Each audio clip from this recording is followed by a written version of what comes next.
The rule is, if there's eyes, it's not allowed. No eyes.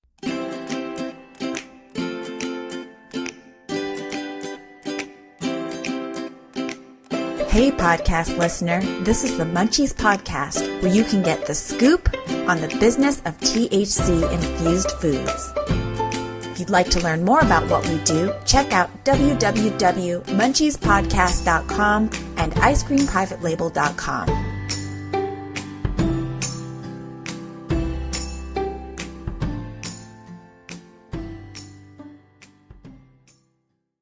If I am a person who would like to manufacture a kosher parve ice cream, or what would I have to do to go about making sure that the cannabis portion of that product is also kosher parve? The answer to that question is this. Look at the THC oil the same way that you look at vanilla extract. So if I'm going to make a vanilla ice cream, THC infused or not, what happens is you fill out this application depending on the kosher council that you want to be affiliated with. And there's hundreds of kosher councils. The public knows a variety, K, OU. There's a K, which is just a kosher. There's hundreds of them.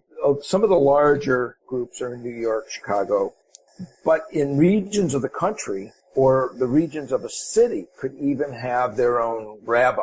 So now what would happen is I say, Rabbi, I'm interested in making this vanilla ice cream kosher parve, which is the next level up from kosher.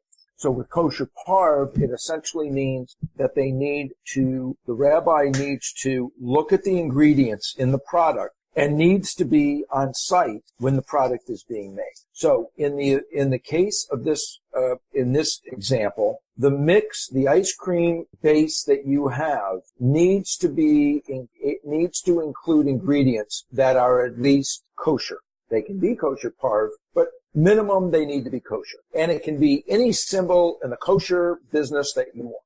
So he looks at all those, he say, fine. He looks up, he cross-references, yes, that facility makes kosher. Okay, great. So now what you're going to do is saying, I'm making vanilla ice cream. I am also making THC-infused vanilla ice cream. So one of the ingredient statements that you would send the rabbi is the oil that the THC is infused in. The question is the oil that the THC is in, is that a kosher product? If it's a fish oil, for example, then it would not be kosher. Because to be kosher, you can have no derivative of animal at all. The rule is, if there's eyes, it's not allowed. No eyes. So THC comes from a plant, which is natural. If the process to infuse was using a component that was not kosher, again, I'm just picking an animal-derived product, then it would not be kosher. But if it's, let's say, in coconut oil, coconut is kosher because it's natural, so it would be a kosher oil. However, if the rabbi had a philosophical or there was rabbinical codes that had issues with mind-altering additive, then the rabbi might waive it off. I will tell you, there are some kosher products that are alcohol-based out there. So my guess is the rabbi would say, okay, we're letting you make this product. And when you're ready to make the product, the rabbi will be at your facility making sure that the vanilla that you're putting in is what was on the Schedule A that you gave him on the application. Got a product or business you want to share?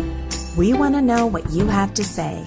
Leave us a comment on our website at www.munchiespodcast.com or on Twitter at SafeTHCFoods.